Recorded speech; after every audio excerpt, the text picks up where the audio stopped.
The name David Duke. What do you think comes to mind? White nationalist? Neo-Nazi? Klansman? Oddball conspiracy nut? I bet you didn't think state representative or politician came to mind. Of David Duke. I'm running for governor, and I have a TV show that'll knock your socks off.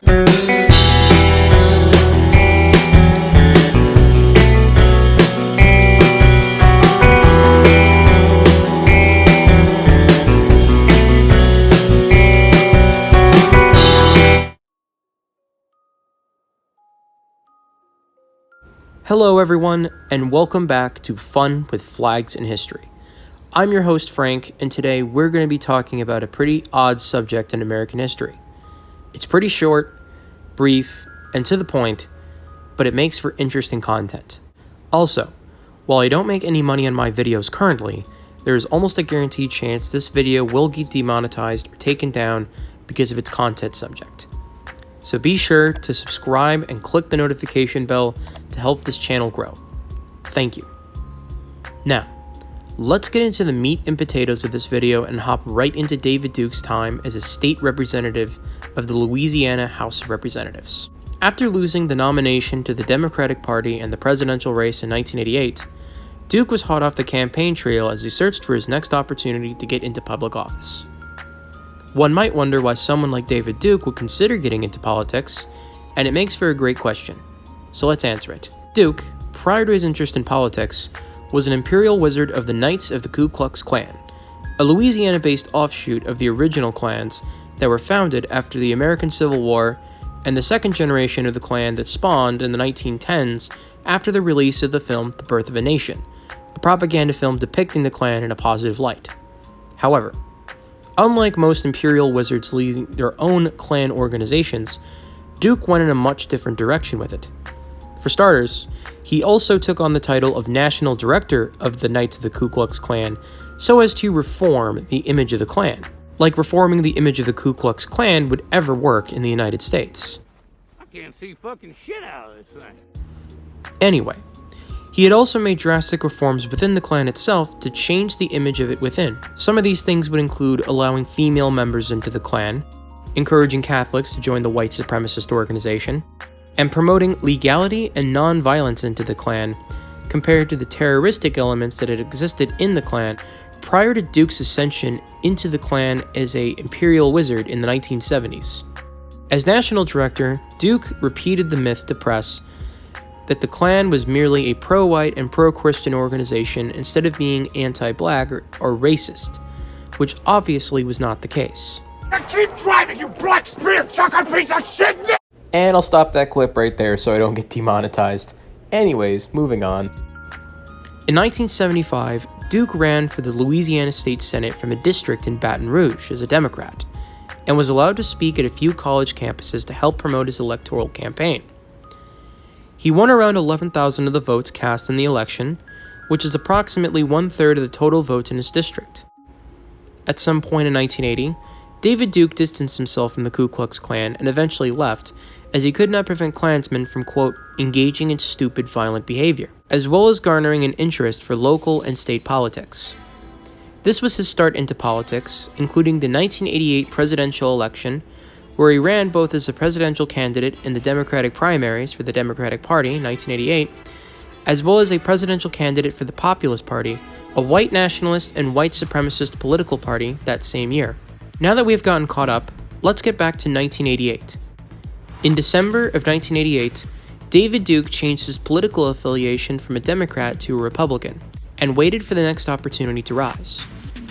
In 1988, Republican State Representative Charles Cusimano of Metairie, which I apologize in advance for the pronunciation error, resigned his District 81 seat to become a 24th Judicial District Court judge, and a special election was called early in 1989 to select a successor.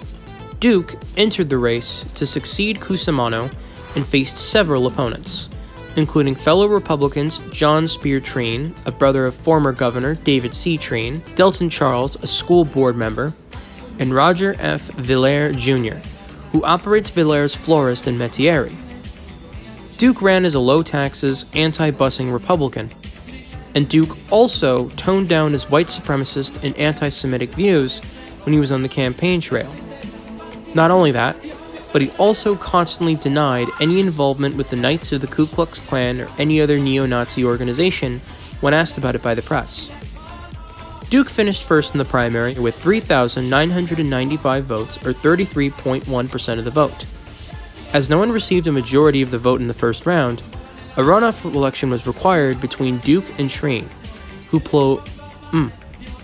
As no one received a majority of the vote in the first round, a runoff election was required between Duke and Train, who polled 2,277 votes, of all votes counted in the first round of balloting. Train's candidacy was endorsed by U.S. President George H.W. Bush, former President Ronald Reagan, and other prominent Republicans, as well as Democrats Victor Bussey, president of the Louisiana AFL-CIO, and Edward J. Steimel, president of the Louisiana Association of Business and Industry and former director of the Good Government think tank, the Public Affairs Research Council. Duke, however, had criticized Train on a statement the latter made indicating a willingness to entertain higher property taxes, anathema in that suburban district. Duke, with 8,459 votes, or 50.7% of the vote, defeated Train, who had polled with 49.3% of the vote. This was the first, and so far the only time an avowed neo-Nazi had ever been elected to public office in the United States of America. On February 19, 1989, Duke took his seat the same day as Representative Jerry Luc LeBlanc of Lafayette Parish, who had won another special election, held on the same day as the Duke-Train runoff, to choose his successor to Kathleen Blanco, the future governor who was elected to the Louisiana Public Service Commission. Duke and LeBlanc were sworn in separately. While Duke did get elected to public office in 1989, Duke was very much an inefficient politician while serving the 81st District of Louisiana. Many of his bills that he had attempted to pass in the Louisiana House of Representatives, including raising penalties for drug offenders and requiring drug tests for those receiving Medicaid and welfare, were almost killed immediately by his colleagues in the Louisiana House of Representatives. Colleague Ron Gomez of Lafayette stated that Duke, as a short-term legislator, was so single-minded he never really became involved in nuts and bolts of House rules and parliamentary procedure. It was just that shortcoming that led to the demise of most of his attempts at lawmaking. Gomez also mentioned Duke in his 2000 autobiography, saying, "He once presented a bill on the floor, one of the few which he managed to get out of committee. He finished his opening presentation and strolled with great self-satisfaction back up the aisle to his seat. In his mind, he had spoken, made his presentation, and that was that." Before he had even reached his desk and refocused on the proceedings, another first-term member had been recognized for the floor and immediately moved to table the bill. The House voted for the motions, effectively killing the bill. That and similar procedures was used against him many times. Gomez continued, "Duke's new message was that he had left the Klan, shed the Nazi uniform that he had proudly worn in many previous appearances, and only wanted to serve the people. He eliminated his high-octane, anti-Semitic rhetoric. He was particularly concerned with the plight of European Americans. He never blatantly spoke of race as a factor, but referred to the growing underclass. He used the tried and true demagoguery of class envy to sell his message. Excessive taxpayers' money spent on welfare, school busing practices, affirmative action, and set-aside programs. He also embraced a subject near and dear to every Jefferson Parish voter: protection of the homestead exemption. The only bill Duke was able to pass was a form of legislation which prohibited movie producers or book publishers from compensating jurors for accounts of their court experiences. Duke finally left his seat in the Louisiana House of Representatives on January 13, 1992. While January 13, 1992 may seem like it was the end of Duke's political career, it really wasn't. Duke had made several unsuccessful attempts to run for public office again, such as U.S. Senate, Governor of Louisiana, and other presidential campaign runs. His most recent attempt was in 2016, at the beginning of business mogul and reality TV personality star Donald Trump's run as President of the United States. You know, this guy. Bing, bing, bing, bing. bong, bong, ding, ding, ding, bong. As some took advantage of the nationalistic populism he was espousing, including some white nationalists and avid white supremacists like Duke.